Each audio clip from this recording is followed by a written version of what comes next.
खुलुमबाय। गोजोन फुंबिलिनि गाहाम हामलायनायखौ बयनिसिमबो जासिहरनाय थाबाय। दिनै 8 आगस्ट 2023 इं मायथाइनि सानसेनि फान्जामुथियाव थानाय राशिफोरखौ फरायनो लाबाय। मेष राशि। आंगो लोगोखौ लोगो मोनगोन। लोगोनि बान्दोआ गोरासिन जागोन। गोजोननि सान। वृष राशि। गियाननि सानस्रिया गोसोआव जायगा लागोन। नखराव बयजोंबो गोरोबनानै थानो हागोन। मिथुन राशि। जेंनानिफ्राय उदां जागोन। साननाय बायदि जागोन। गोसोआ सान्थि मोनगोन। कर्कट राशि। रांखान्थि बिथिङाव मुलाम्फा जागोन। रां खामायना लानायनि मोजां राहाखौ मोननो हागोन। सिंह राशि। जेंनायाव गोग्लैनो हागौ। बेले बेजे जेंना नुजाथिगोन।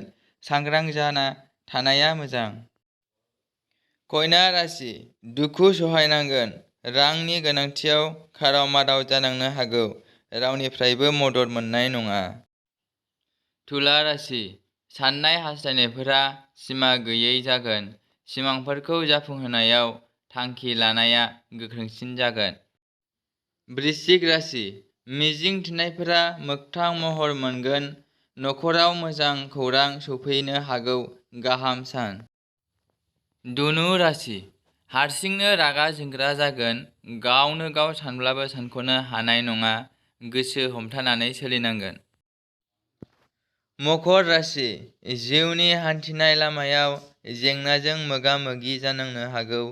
आंगोजोंबो सेर फाखायनानै लाजि फोनांजानो हागौ। कुम्भ राशि। आखायाव रां सफैगोन। गोसोनि साननाय बायदि मुवा बेसाद आरजिना लानो हागोन। खुसिनि सान। मीन राशि।